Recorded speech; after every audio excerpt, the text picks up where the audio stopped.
guys, it's me Rochelle again, and today ipapakita ko sa inyo ang mga presyo ng mga seafoods dito sa amin. Ang 1 dirham ay katumbas niya ay 14 or 15 in pesos po, depende po sa palitan. Sa ngayon ay 15 pesos po siya.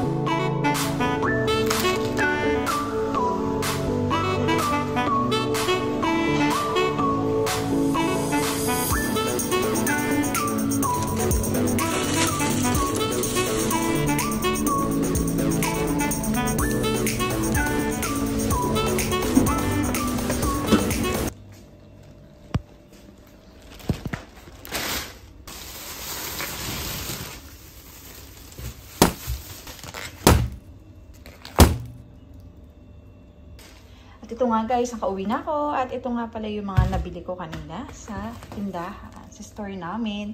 Kasi ang kilo na lang nito is 20 dirhams. Tapos isa, 20 dirhams din. So, bumili ako ng kakalahating kilo. Actually, hindi naman ito kalahati. Parang more than half ito. Kasi 0.5, 7. And then ito talagang half lang talaga siya. Pero in person naman, malaki naman siya. O, diba? Kasi haba ng aking ride, diba? Wala na, bigla ako nag-crave ngayon ng mga pagkain. Tapos ito, bumili na rin ako ng Fuji apple. In fairness, malaki ang Fuji apple na nabili ko ngayon. Kasi bibira ang malalaki ang Fuji apple dito. Tapos nose is maliliit. Tapos ito, binili ko. Bumili na ako ng 3 sibuyas lang. Tapos kamatis, pati luya. Yun nga guys, from work, diretso na ako dito sa my kusina. Makikita nyo, naka-uniform na naman ulit ako. Kasi today is Saturday. Pag Saturday po talaga is half day ako. And then, pag half day, pag Saturday, madalas ay nagluluto po ako. Kasi doon ko lang makakain yung mga cravings ko. Pero most of the time talaga is order lang po tayo. Kaya nga na-happy ako nung makita ko yung seafoods na mura lang siya ngayon. Kasi mostly is parang, lalo na sa tindahan namin, mahal talaga ang seafoods doon. Pero kanina makita ko yung crabs na 20 ang per kilo, pati yung squid. Bili tayo at magluto tayo. Tara na, kasi gutom na ako. Mag-aalauna na po. Ang plano kong gawin dito is adobong pusit. Tapos ito, pakukulaan lang natin siya sa tubig na may asin. Ganun lang po siya. Tapos isasawsaw ko lang siya sa maanghang na suka, na may sibuyas at may luya. Kaya nga napabili ako nito kasi ito yung mga kailangan ko. At wala kaming stock kasi ngayon. Kasi nga, 1 week na kami mag-i-stay. Nga, nasabi ko, 1 week na kasi kami mag-i-stay dito sa tinitiran namin. Kasi nililipat na kami ng bahay. So, wala na kaming food or wala na kaming any grocery dito sa aming tinitirahan.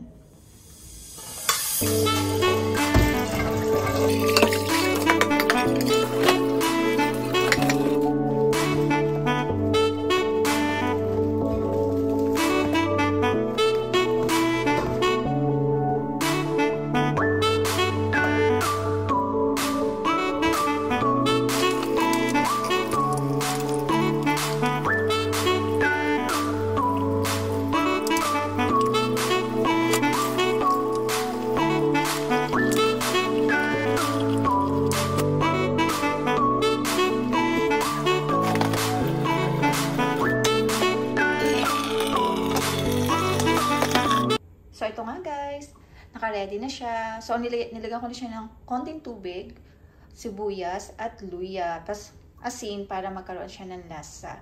Pakukulaan ko lang siya hanggang sa maluto at ready to eat na yan. So, itong alimasag po ay nagkakahalaga lang ng, kumbaga, 150 pesos lang siya sa atin. Kasi ayan, nahiwa ko na yung aking pangsahog sa aking adobong pusit. Kung makikita mayroong maliliit, ito yung pangsawsawan ko naman yan sa alimasag. And the rest sa pusit na. Ingat? So ngayon, linisin na natin itong pusit.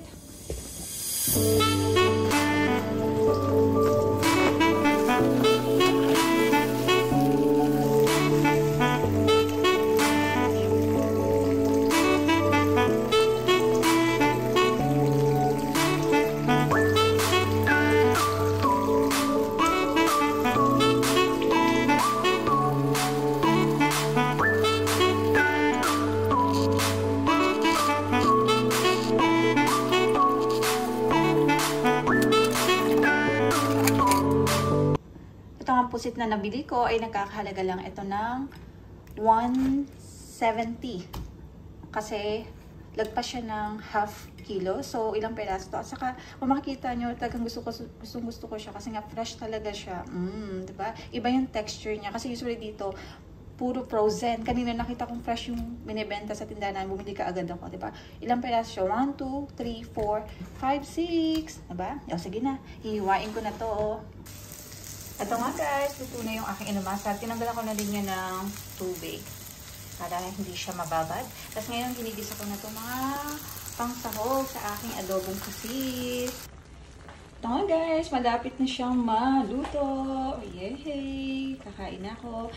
Yun nga, nung isinalang ko siya kanina, nagsaing na rin ako para pag naluto to, ready na rin yung rice ko, di ba? Kanti na lang. Dalawang sili na nilagay ko para hindi ganun kaanga kasi hindi naman talaga ako totally na makakain na sobrang anghang. Tamang anghang lang naman dapat tayo.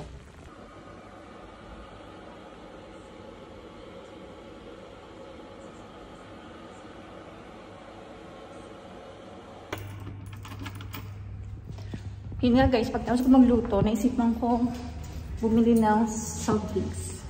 Kasi parang gusto ko uminom, alam mo yung kakain ka ng seafood, tapos maanghang, tapos may malamig na salt drinks. Naku, alam naman yung bawal to sa akin, pero minsan lang naman. Pero yung minsan gano'ng kadalas ba yun? Parang madalas na yung pag-inom ko ng salt drinks ngayon. Samahan niyo ako.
Ito nga guys, nakabili na ako. 500 ml lang siya. Magkano siya? 350 pills na dirhams. At kung sa peso yun, nasa 50 pesos po siya. Hiningal ako doon. Minilisan ko kasi alam bakit. Kasi nga baka mamaya mawala yung lamig ng soft drinks. Nag-crave na ako ng malamig, diba? Anyway guys, yun lang. And salamat sa patuloy niyong panonood sa aking vlog. See you again on my next vlog po. Bye!